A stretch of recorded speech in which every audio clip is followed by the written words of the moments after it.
Heavenly Father, in the name of Jesus Christ, Lord, sabi Lord, salamat ang kagahon, salamat Lord, and kay gayon naman nga, imugin hatag ang mga makatitorok at kami din ang simbahan, para pamating imupunan ang magkantay matubangan.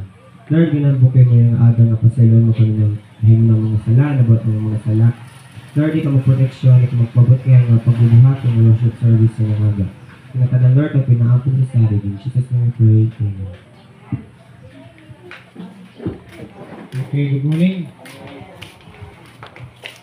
So, we're waiting for natin bisita. It's already 9:35 in the morning. So, ang Sabot alas 9, pero wala pa ba? So, we'll have first our Bible verse in 2 Peter chapter 3. 2 Peter chapter 3 verse 18.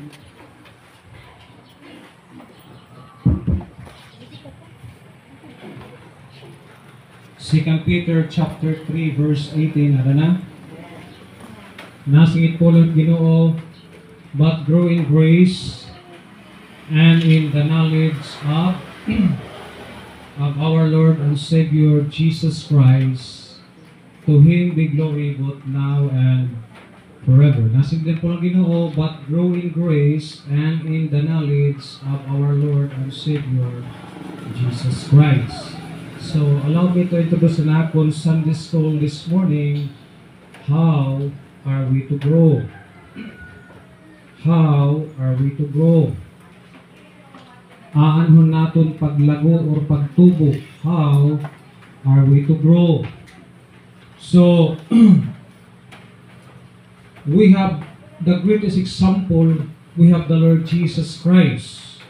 He Kriston aton maupay nga ehemplo kapag lago o pagtubo. Kung atong makikita in the book of Luke chapter 2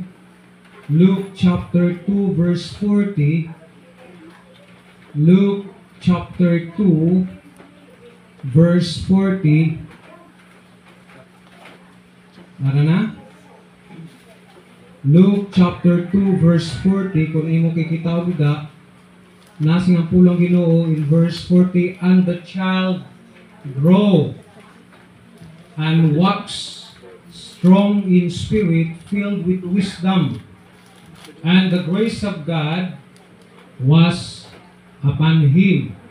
So una natin makikita is the Lord Jesus Christ. He is our model or our perfect example. The child grow and wax strong in spirit, filled with wisdom, and the grace of God was upon him. Kung imo kikitaon, ini nga istorya in verse 41 to 52. In verse 52 na sinabi, and Jesus increased what? In wisdom and stature and in favor with God and man. Ini nga higayon, kung imo kikitaon, ni Kristo nakahalubiluyahan mga klase-klase nga mga religious leaders during this time. Mga banggiitan nga mga magkarit nga mga tao pag-abot habalaw ng Ginoo. But all of this question nga era ginhatag kan Jesus Christ, gintagaan ni Kristo hin kabatunan. Tanang gintagaan yung kabatunan. Amo bitaw ang mga tao, ang mga religious leaders, ang mga doctors of the law, pakabati nira nasin in verse 46. And it came to pass that after 3 days, they found him what? In the temple, sitting in the midst of the doctors. Di rin yung mga doctors nga mga magtatambalin may mga sakit, kundi mga doctors nga suhito-hit balaod. Mga sikat nga mga tao, doctors both hearing them and what? Asking them what? Questions. Now in verse 47, and all that heard him were what? Astonished. Namang nahayra na pausayra. Namang nahayra na pausa. Astonished at his understanding and what? Answers. So kung imo kikita na ni Jesus Christ, hindi paladaan, gintaga na kitan paglatag nga kinahanglan kita mag-aram. Anaton buhaton basi kita tumubo di Ginoo, kinahanglan kita mag-aram. Magsita nga ni mag-aram, mag-study ka good. Dili lamang mag-study nga ego ka lang ang babasa, kundi you need to study and understand what the Bible is telling us all about. So Jesus Christ grow and became what? Strong in what? Spirit. Jesus Christ grow and he was filled with wisdom. Not only he grow in strong spirit, not also he filled with wisdom, but also he grow in the grace of God. He grow in the grace of God. Kung imo kikita na nato gimbasa na sinipol Ginoo, but grow in grace and in the knowledge of what? Of our Lord and Savior what? Jesus Christ. He grow in spirit, strong in spirit. He grow filled with wisdom. He grow in the grace of God. Not only he grow in the grace of God, but also in wisdom and stature. Then atong gyapon makikita in Luke chapter 2 verse 52 again atong kitaon nga tungodhan kaaram nga nakadakan Jesus Christ. Walay may makakatupong ang kaaram ni Jesus Christ. We cannot surpass the wisdom of God. Diri naton pwedeng malamang nga ni kaaram Ginoo masita mas labaw pa ko Ginoo maaram. Ginoo bulok. Di kita makakasito kay God is what? Infinite in wisdom. God is infinite in knowledge and understanding. Kung imo kikita nila in verse 52, and Jesus what? And Jesus increased in wisdom. Not only in wisdom, but also what? And stature and in favor with God and man. Kada may nakakakita, para ba itong tao, when you are in problems, madakangani, punong problema kangani, nangingita kang tao nga makakahatag imuhin solusyon. Diba? Madaka masaya, uy, diba, na-experience na ininimo, ginamit inimo. Amo ito di dahil Jesus Christ. Ang mga tao, pag abot na templo, namamati lang ito Jesus Christ. Di may nagpakiana, uy, makarit ka man nga na bato, hindi mo ka ba ay ang Jesus Christ? And all the Christians, mga kabuktuan kung nga ginahatag, han mga doctors, mga religious leaders, na bato ni Jesus Christ. Why? He grew in wisdom. He grew in knowledge. He was being filled with the Spirit of God. Then, nasa nidi, and in favor with God. Amen. So, punuyahan baraan nga Espiritu. Jesus Christ is our perfect example. Number 2, atong gyapon makita, we need to grow in Christ likeness. We need to grow in Christ likeness. Atong gyapon makita, Ephesians chapter 4, verse 15. Ephesians 4:15. Ephesians chapter 4, verse 15. Ano na?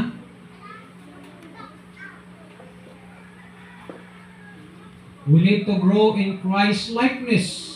When we talk about Christ likeness, the attitude, the character, the nature of Christ. Now in verse 15, ato makita, but what? But speaking what? The truth in love may grow up into Him in all things, which is what? The head. Even Christ may grow up, magtubo hatanan in all things. Makatunan naton, mapuno kitang kaaram, no? Mapuno kitang mga idea, mapuno kitang pagbuhat sa manggimbuhat ni Jesus Christ. Nakikita din na atong kinabuhi. The word Christ likeness, ang iya character, ang iya kinabuhi. Amo bita na sa Ginoo. He set His life to be what? An example for us. Diba in 1 Peter, naghimo ya himpitad nga aton ano? Sundon subaron, leaving us an example that we should follow His steps. Christ-likeness. Ang nakita itong kinabuhi, not anymore our old nature, but the new nature created by Christ Jesus. Not anymore our own righteousness, na diri man kita tadong Ginoo, but Christ righteousness. Diba? Diri na aton kinaiya, kundi kay naiya na Ginoo. So Christ likeness grow up, may grow up into Him in all things. So adman takot ang kinaiya Ginoo, the character of God. If you study the nature ng Ginoo, makakaintindi ka why God is merciful, why God is just, why God is faithful. Maintindihan mo amo nga ning Ginoo. Ano nga ba ang Ginoo atong kinabuhi? Study it Biblia, the nature of God, you will understand what we call Christ likeness character. Di mo makikita, di mo kumbaga mabubuo nimo ang passion nga nawawara. Amo nga yan ning Ginoo. Kristo nga yan ang atong modelo. Kristo nga yan ang atong ehemplo na dapat natin sundon. Di ba, ini mga Pilipino, labi na, mahilig kita magsubad-subad din makita mga unbeliever na pero unbeliever kita, kaya magkakot kita ito. Pag-usuhan, ano to, ang mga Korean, ano tawag tira? Mga K-pop, Korean pop, di ba, mga style ng buhok, style ng arot, di ba, style ng bado, style ng gios, ginsubad ang mga Pilipino. Kita, di rin natong kinanglan imitin at kalibutan. Di rin natong kinanglan sundon at kalibutan. Ang angay natong sundon, ang kinabuhi ni Kristo. Ang ginbuhat ni Jesus Christ. Ang ehemplo ng ginhatag ni Kristo. The Christ-likeness character that may grow up in all things. But speaking the truth in love may grow up into Him in all things, which is what? Which is the head, even Christ. Then, ikatulo, atong gihapon makita, we need to grow in grace. We need to grow in grace. We need to embrace the grace of God. Piniya na nga adlaw, grasya ng Ginoo. Nagkiregta pa kita. Buhi pa kita. Diba? Nakakanin pa kita simbahan, kaya without the grace of God, sing pa man, waray gud kita. Waray-warayan kita. Amo bitaw si ni Jesus Christ, for without me, we can do nothing. Waray gud kita. This is the example, manifestation of the grace of God. Di sa ito na atong kaluwasan, it is by grace. Diba?